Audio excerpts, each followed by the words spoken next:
Keeping them behind bars does little to reduce crime, but it does a lot to tear apart families and communities. It's time to end the era of mass incarceration. And that was Hillary Clinton yesterday at Columbia University talking about prison reform. Time now to bring in our Thursday roundtable. Joining us is politician and economic analyst, CEO of Gladius Consulting, Raul Mas, and columnist at thefiscaltimes.com, right-headed commentary of politics and economics, Liz Peek. Thank you both for joining us here on Newsmax Now. Good to have you. Thanks for having me. So let's talk about Hillary. Now she's trying to reform policies put into place under her husband. Let's start with you, Raul.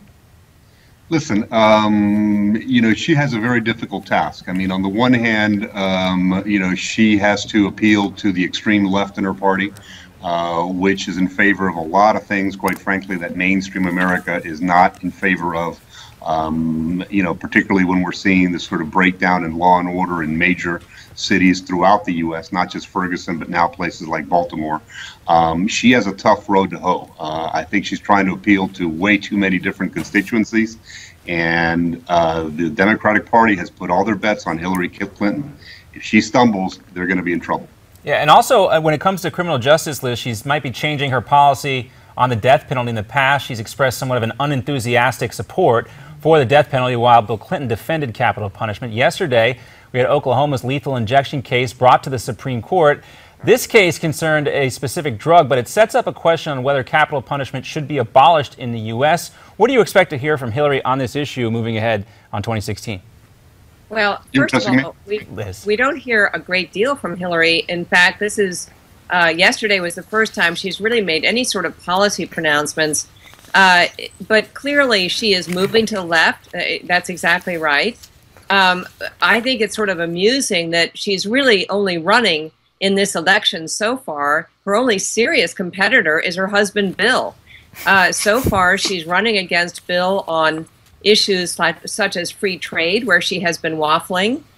Clearly on justice reform, Bill Clinton signed into law the largest ever violent crimes act in the history of the United States, the one that promoted enormous spending on prisons and also tripled the number of people in prison on drug offenses. So, look, there are a lot of things that were accepted 30 years ago that are no longer very popular, and particularly popular with progressives. The death penalty is just going to be one more issue where Hillary is probably going to have to backtrack, flip-flop, if you will, on former statements and former positions, just as or she just has. Come out and say, hey, we learned that this didn't necessarily work and it's time for a new policy. It'd be refreshing, I guess, to have that type of language if she's going to address the issue.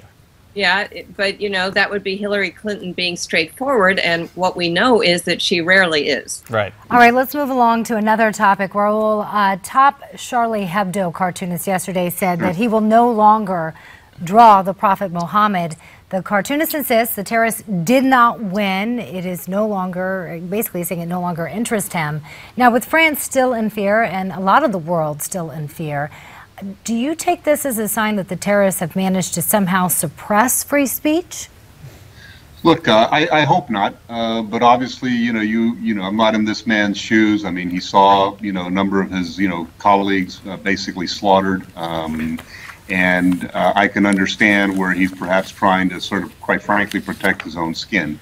I hope not, though, that we're sort of giving up on the concept of free speech. I mean, that is truly what the Western world is all about, what secular societies and democracies are all about. And I think that's something that absolutely needs to be protected. Again, it's difficult to say. This gentleman obviously, went through a very traumatic period. It wouldn't surprise me if he is, in fact, sort of knuckling over to pressure or fear or whatever. We have to continue, facing these enemies of the United States and speaking up to them, and standing up for free speech. Well, Liz, I want to change topics. I want to get your take. We only have about a minute left to go, but we found out today that Goldman Sachs is jumping in the Bitcoin game. They're going to invest in a fund that's going to try to legitimize, I guess, Bitcoin. What do you think about this? Goldman Sachs getting involved now. Are we going to see more digital currencies out there? I think there's no question we're going to see more digital currencies. And my understanding is that they're investing in sort of the infrastructure the system that made Bitcoin possible, not specifically Bitcoins. And there's no question that we're getting all kinds of demands, particularly from millennials, people who are eager to buy and process everything online for sort of virtual currencies that facilitate that process, and particularly overseas facilitate that process. So yeah, I think it's going to mean more expedited virtual currencies and electronic processing of all kinds of payment systems that we're probably only in the very early stages of. It's fascinating stuff, and it was interesting to see that Goldman Sachs, big name in investing, you know, not, as Liz mentioned, not getting directly involved with Bitcoin, but a company to kind of streamline the payment process. Interesting stuff. Raul Moss, Liz Peek, great to talk to you guys both, and we'll have you back very soon here. Thanks so much. Thank you. Coming up on Newsmax Now, danger in the air. Is your city in the top 10? Find out next.